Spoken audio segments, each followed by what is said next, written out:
Ever feel like socializing is secretly draining the life out of you? You're at a party. The music's good, the people are fun. You're even laughing. But halfway through, your brain starts whispering, "Hey, can we leave?" Like, right now. Or maybe you crush it at work all day. Meetings, calls, problem solving, small talk at the coffee machine. But then you get home, and even replying to a text feels like climbing a mountain. If that's you, let me tell you, it's not about being awkward or antisocial. What's happening is your social battery is draining. And just like your phone, if you don't understand how it works, you're going to keep running on empty, shutting down when you least expect it. In this video, I'm breaking down the science of social energy, how to spot the warning signs before burnout, and, most importantly, how to manage and supercharge your social battery so you can thrive in conversations, events, and relationships without feeling completely wiped out. And here's the thing, once you master this, you'll notice your relationships improve, your confidence goes up, and you actually start looking forward to social events instead of dreading them. Stick with me until the end. I promise you'll walk away with tools you can use tonight. What is the social battery? Think of your social battery like your phone battery. Some people wake up with a massive 100% charge, like the latest iPhone Pro Max. Others start their day with something closer to an old flip phone at 40%. Neither is better. It just means you need to understand the model you're working with. Now here's the twist most people miss. Introverts and extroverts aren't opposites on a scale of social energy. It's not that extroverts have an endless battery and introverts run out faster. Instead, it's about how you recharge. Extroverts often get recharged by socializing, while introverts recharge by being alone. But both types can drain out. Yes, even the loudest, most social person you know eventually needs to unplug. Let me paint a picture. Imagine you're at a wedding. The extrovert might dance for 3 hours, talk to 30 different people, and by the end of the night, they're glowing. Their battery went up from the experience. But if you put that same person into a week of back-to-back meetings, even they'll crash. Meanwhile, the introvert might spend that same wedding hanging out with just 2 close friends in the corner. And, for them, that's enough social energy for the entire week. The point? Your social battery isn't about labels. It's about capacity and recharging. And if you've never thought about it before, you might be mismanaging your energy without realizing it. Now, here's the million-dollar question. How do you actually know when your battery is running low before you completely crash? Signs your social battery is low. Here's the tricky thing. Social exhaustion sneaks up on you. 1 minute you're fine, chatting, joking, nodding along. The next minute, you're internally screaming, "Please stop talking. I can't handle another story about your cat." So, let's talk warning signs. If you've ever experienced these, your battery was already in the red zone. Irritation by small talk. When the phrase, "So, how's the weather?" makes you want to throw a chair, your battery is drained. Zoning out mid-conversation. You're smiling and nodding, but your brain is somewhere else entirely. Maybe thinking about tacos. The sudden urge to cancel.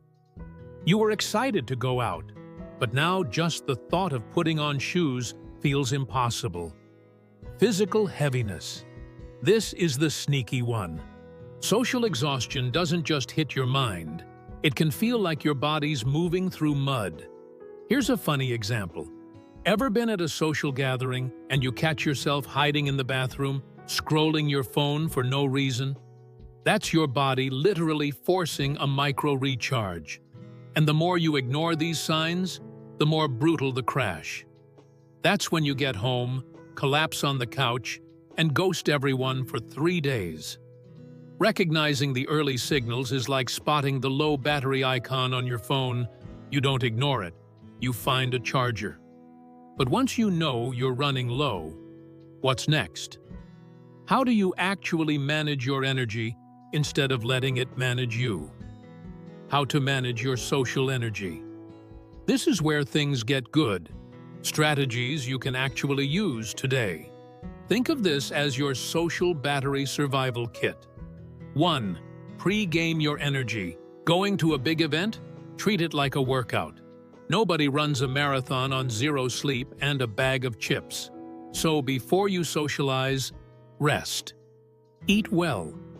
Even 5 minutes of deep breathing can make a difference. You'll show up with a full charge instead of running on fumes. 2. Micro recharges. During events, you don't have to sit in the middle of a party until your battery dies. Step away, grab a drink, take a walk outside. Go to the bathroom, yes, even that counts. These little breaks are like plugging your phone into a portable charger. They buy you time. 3. Know your limits. This one's big. It's okay to leave early. It's okay to say no. Protecting your energy isn't selfish. It's smart. Think of it like budgeting your money. You wouldn't blow your entire paycheck on one night out and then starve the rest of the month. Don't do that with your energy either. 4. Recharge rituals. This is your personal cheat code. What instantly fills your tank? Maybe it's quiet time with a book, blasting your favorite playlist, journaling, or gaming. Figure out your ritual and use it intentionally after draining days. It's not just me time, it's maintenance. Here's the truth. Energy management is about being proactive, not reactive. Don't wait until you're at 0. Build these habits in, and you'll never fully crash. Supercharging your social battery. Now let's talk about going beyond survival mode. Because yes, you can increase your capacity. It's just like fitness. If you've ever started exercising, you know your stamina grows. Same with social energy. Here's how. Prioritize sleep and nutrition. Your brain is an energy hog. If you're running on caffeine and 4 hours of sleep, no wonder socializing feels like a nightmare. Practice mindfulness. Staying present in conversations keeps your brain from leaking energy into overthinking. Choose the right people. Here's a secret. Not all socializing drains you. The right people actually charge your battery. Notice who leaves you feeling energized versus who leaves you exhausted, and invest more in the first group. This is where you stop just managing and start thriving. Social energy becomes something you can flex and strengthen, instead of something that controls you. So here's the takeaway. Feeling socially exhausted doesn't mean you're broken, antisocial, or bad at people. It just means you need to learn how to manage your battery. When you master this skill, you'll connect more deeply, enjoy your relationships, and show up as your best self without constantly crashing. If this video gave you some aha moments, hit that like button, share it with a friend who's always ghosting group chats, and subscribe for more tools to recharge your life. Because at the end of the day, energy isn't just what powers your social life, it's what powers your entire life. Manage it well, and you don't just survive, you thrive.